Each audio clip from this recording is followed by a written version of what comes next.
జగన్ గారు అధికారంలో ఉన్నప్పుడు తిరుమలలో జరిగినటువంటి పరకామణి చోరీ గురించి క్వశ్చన్ చేశారు. అలాగే లడ్డూలో నెయ్యి కలపలేదు, నెయ్యి కాని నెయ్యిని వాడారు అనే దాన్ని క్వశ్చన్ చేశారు. మరెందుకు అయోధ్య రామాలయంలో అవినీతి గురించి మాట్లాడటం లేదు? ఇది ప్రకాష్ రాజు గారు చంద్రబాబు నాయుడు గారికి, పవన్ కళ్యాణ్ గారికి వేసిన ప్రశ్న. ఇక్కడ ప్రకాష్ రాజు గారు అర్థం చేసుకోవాల్సింది ఏమిటి అంటే, అయోధ్య రామాలయంలో జరిగిన అవినీతి వేరు, తిరుమలలో జరిగింది వేరు. తిరుమలలో జరిగింది ఏంటి? మనం తినే ప్రసాదంలో, లడ్డూ ప్రసాదంలో నెయ్యి కాని నెయ్యి వాడారు. ఒక రసాయన పదార్థాన్ని నెయ్యిగా నమ్మించి దాన్ని కలిపి లడ్డూలు భక్తులకి పంపిణీ చేశారు. ఇది ఎవరు చెప్తున్నారు?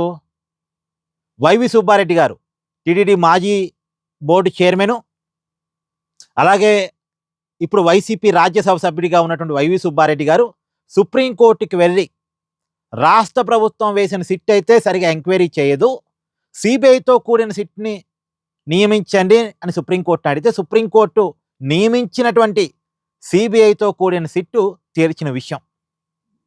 ఇది రాష్ట్ర ప్రభుత్వం తేల్చినటువంటి విషయం కాదు, రాష్ట్ర ప్రభుత్వం వేసిన సిట్టు తేల్చిన విషయం కాదు.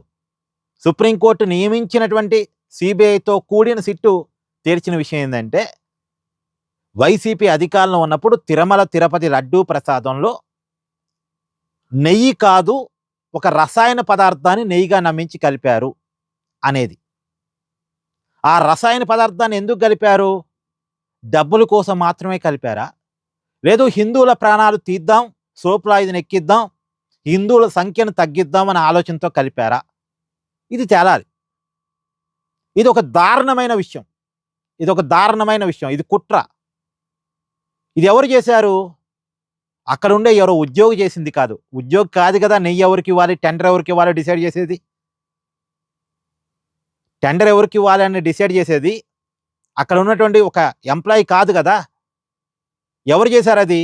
వైవి సుబ్బారెడ్డి గారి స్థాయిలో, భూమన కరుణాకర్ రెడ్డి గారి స్థాయిలో, చెవిరెడ్డి భాస్కర్ రెడ్డి గారి స్థాయిలో, లేదు ఆ పైన జగన్మోహన్ రెడ్డి గారి స్థాయిలో జరిగేటువంటి ప్రక్రియ ఇదంతా. తిరుమలలో నెయ్యి టెండర్ ఎవరికి ఇవ్వాలి, వాళ్ళ బ్యాక్గ్రౌండ్ ఏంటి, ఇవన్నీ చెక్ చేసుకోవాల్సింది వాళ్ళ స్థాయిలో, అప్పుడు ఈఓ స్థాయిలో. సో అక్కడున్న బోర్డు తప్పు చేసింది, ఆ బోర్డుని నియమించిన ప్రభుత్వం తప్పు చేసింది. అంటే ప్రభుత్వమే హిందువుల పట్ల కక్షపూరితంగా వ్యవహరించింది. అక్కడ తప్పు చేసింది ఎవరు? ప్రభుత్వం, తిరుమల తిరుపతి దేవస్థానం బోర్డు. పైగా ఆ రోజు నెయ్యి టెండర్లు ఒక అనామక కంపెనీకి అప్పచెప్పడం కోసం, బోలేబాబా అనేటువంటి కంపెనీకి అప్పచెప్పడం కోసం తిరుమల తిరుపతి దేవస్థానం నిబంధనలు కూడా మార్చారు. అప్పటి వరకు ఉన్న టెండర్ నిబంధనలు కూడా మార్చారు. ఈ టెండర్ నిబంధనలు ఎవరు మార్చగలరు? ఇందాక నేను చెప్పినట్టుగా తిరుమల తిరుపతి దేవస్థానం బోర్డు మార్చగలదు, ఆ పైన ఉన్నటువంటి రాష్ట్ర ప్రభుత్వం ఆదేశించగలదు. అంటే జగన్మోహన్ రెడ్డి గారు ఆదేశించగలడు రాష్ట్ర ముఖ్యమంత్రిగా. సో వాళ్ళ స్థాయిలో జరిగిన తప్పు, ఇది కావాలని చేసిన తప్పు. ఇది ఒక దుర్మార్గకరమైన తప్పు. ఇక్కడ అయోధ్యలో జరిగింది ఏంది? డబ్బులు లెక్కించే క్రమంలో కొంతమంది తమ చేతి వాటాన్ని ప్రదర్శించారు. కొంతమంది ఉద్యోగులు తమ చేతి వాటాన్ని ప్రదర్శించారు. డబ్బు చూడగానే ఇక్కడ మనసు డబ్బు వైపు లాగినట్టుంది. దేవుడి భక్తి కనపడకుండా, అంటే దేవుడు డబ్బుల్ని దోచేశారు. మళ్ళా దోచేసిన విషయాన్ని ఎవరు కనిపెట్టారు? ఆ దేవస్థానం ట్రస్టే కనిపెట్టింది. ఆ దేవస్థానం అధికారులే కనిపెట్టారు. వాళ్ళు అడిగితేనే ప్రభుత్వం సిట్టు విచారణకి ఆదేశించింది. ఆ సిట్టు విచారణలోనే ఇప్పుడు కొంతమంది అరెస్ట్ అయ్యారు. అవినీతిని బయట తీసుకొచ్చింది అక్కడ ట్రస్టే. అవినీతి చేసింది ఉద్యోగులు, అవినీతిని పట్టుకుంది అక్కడ ఉన్నటువంటి ట్రస్టు లేదా అక్కడ ఉన్న అధికారులు. ఇది కేవలం అవినీతి, కొంతమంది చేతివాటం. అయినా సరే వాళ్ళని పట్టుకున్నారు, అరెస్ట్ చేశారు, జైల్లో పెట్టారు.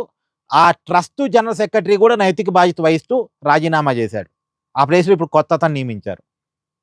ఎవరైతే ఇలా అవినీతి జరిగింది అని కంప్లైంట్ చేశారో ఆ కంప్లైంట్ చేసిన వ్యక్తిని తీసుకుపోయి ఇప్పుడు ఆ ట్రస్ట్ జనరల్ సెక్రటరీ పోస్ట్లో కూర్చోబెట్టారు. ఇది అయోధ్యలో జరిగింది. అయోధ్యలో ఎంత పారదర్శకత ఉంది!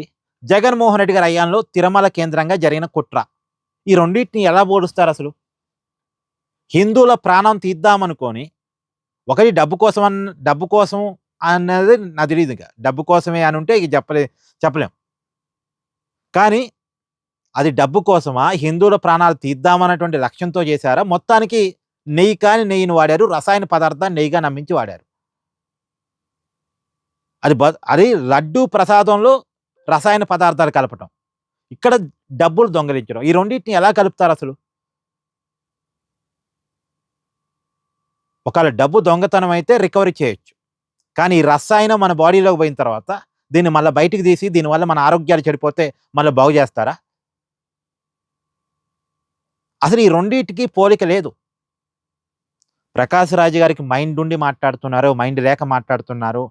ఆయన ఇంటర్వ్యూ చేస్తున్నటువంటి ప్రొఫెసర్ కె. నాగేశ్వరరావు మరి ఎందుకు అలా వింటూ కూర్చున్నాడో, ఆయన మేధావితనం ఎటుపోయిందో, ఏమైందో, అసలు ఈ రెండిటిని పోలుస్తుంటే నాగేశ్వర్ గారు వినటం ఏంటో.